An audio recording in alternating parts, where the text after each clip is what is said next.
beaches in East Anglia, and each stranger that you meet just brings up the weather.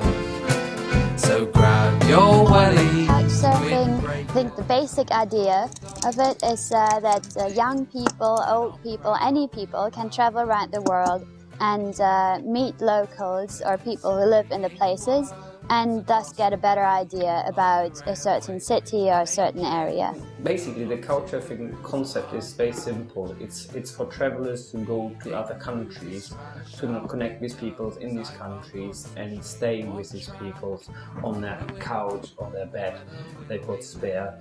And on the other hand, also do the same for other people. It's not compulsory, but if you have a free sofa or something for other travelers when they come to your place, so they can stay in your town. Couchsurfing is an online community of travellers, sort of like an online database. So when you arrive in a new place, you can do a search and see if there's someone there who's willing to host you, or just to meet you, to help you out if you're stuck, or just to show you their hometown. So it's not only couchsurfing, it's also going with people for coffees, but also taking part in other activities. Depends what happens in this town. So it's almost like there's a big network of potential friends everywhere. It's really nice. And how you actually do it is you register, you log on, then you send a couchsurfing request to somebody, and that's it. Then you wait for a reply, and hopefully it'll be yes.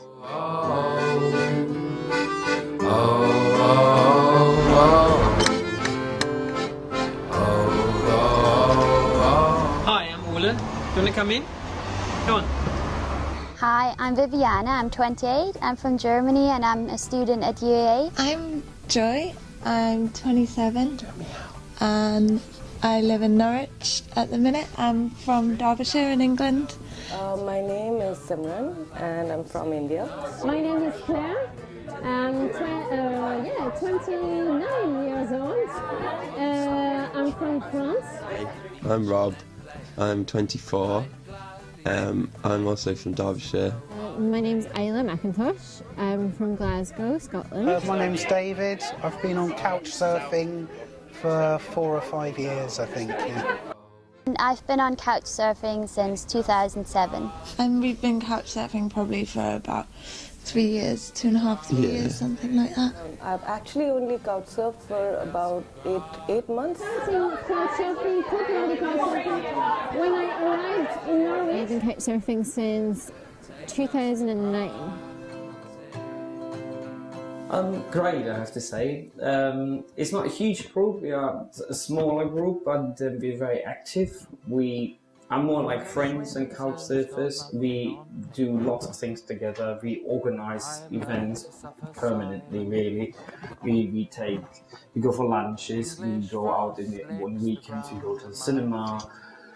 Sometimes we organize bigger things, like next week we have an Arabic night. Just 2 days ago we had a huge Finnish band here I knew from Helsinki. They came over and then we stayed at my house for a party, a living party at my house. So it's completely free. If everyone has an idea what they want to do, then we do that. And the good thing is, if new people come into Norwich, then we usually invite them to join us, and people feel very, very quickly at home in Norwich. For me, it was really important, because when I arrived in Norwich, I didn't speak English at all. So, yeah, now as the couchsurfing community, I feel more confident to speak with people. English wind may sharpen your knife. Norwich is a city I really like, because on the one hand there's a lot going on. You have concerts and a lot of happenings, lectures and so on. But on the other hand, it's just small enough that you can go somewhere and meet people that you already know and bump into them randomly in the city centre. It's very nice. My favorite thing to do in Norwich is just to hang out with my friends. I don't have a lot of free time, but if I do, I like to go to a place like the bicycle shop and just have a glass of wine or a coffee and chocolate tart, and yeah, that's what I love to do. Oh, well, I like to take people to the castle for £1. I think it's really great. There's like loads of stuff to see and do, and you can just like it's great. It's a quid, and you can spend an hour in there wandering around. My favourite place in Norwich is Anglia Square and Magdalen Street, because they're great if you want records and charity shops and pound shops. And it's the kind of place brilliant. that you wouldn't see as well if you just came here as a tourist. It's because it's got all like that interesting little charity shops and stuff like that. Because it's quite grotty, it reminds me of being at home. Yeah. Because I work a lot from home, then I have time sometimes to go for lunch and for cafes. And I live really, really close to one of Norwich's favourite cafes, the Workshop. If you want, I can show you around there. Where to sow and where you're supposed to grow. You'll probably end up gift-wrapped in dusty windows. So this is the Workshop. This is my favourite place in Norwich. It's literally my living room. They do the best latte in town, and they're lovely people here, and it's really, really nice. The forum, the library. I like sitting in the square, and behind me, I mean, there's this really modern building, and just in front is a church, and I can sit there with a book or two and by myself and just watch stuff happen and feel included in a community at the same time. So I really like that. I would like to speak about St. Borgo's Church. It's a center for art. It's like a charity. So there is a lot of art piece inside.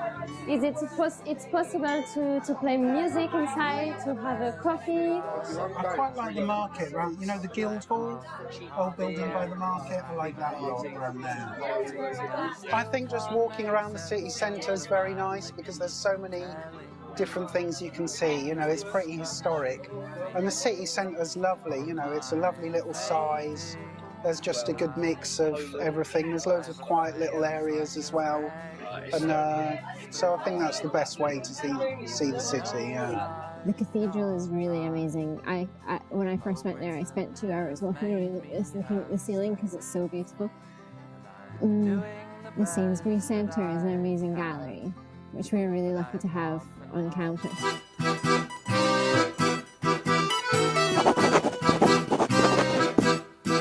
I think the best one was when I couch surfed for the first time, which was in Japan, and I was the first person that this woman hosted as well, so we were both complete newbies and a little bit scared, but it was so nice because I had my own room and she gave me her bike to ride around town, and she introduced me to places that I would have never seen without her.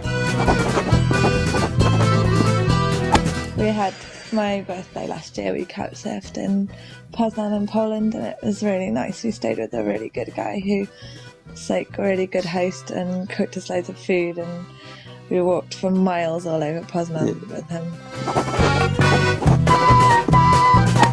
We also a Greek girl in Norwich, and now it's like maybe like a friend. So it was really nice to host her, to make her life easier, to make her discover Norwich. Maybe one thing, we organised what we call the train party. So there was a redundant train station, and they had some old train carriages, and we rented the train carriages out and went with a large group there and had a barbecue, and actually all stayed in the carriage overnight. That was actually something special. The best person I met on couchsurfing was this crazy guy who was half Filipino, half Greek. His name's Dia Happy Weirdo, and I'm going to tell him about this.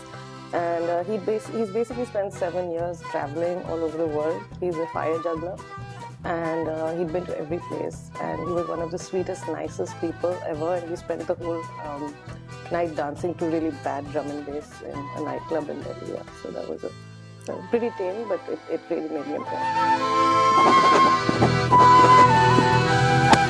One of the most memorable would have been in Siberia. Me and one friend stayed with two guys which actually sometimes, if you're two girls, some people would maybe feel anxious about writing to guys, or going staying with a guy, feel a bit vulnerable or something.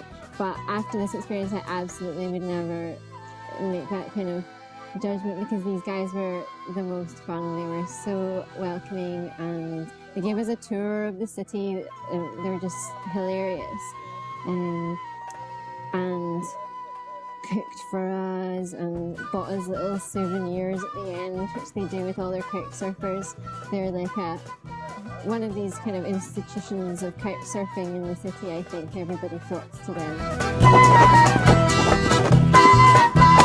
Well, the best people we stayed with, me and my girlfriend went to the Pyrenees, and we stayed with this couple who were just so warm and welcoming, you know, and they just gave us the best of everything they had, and that was people we'd never met before.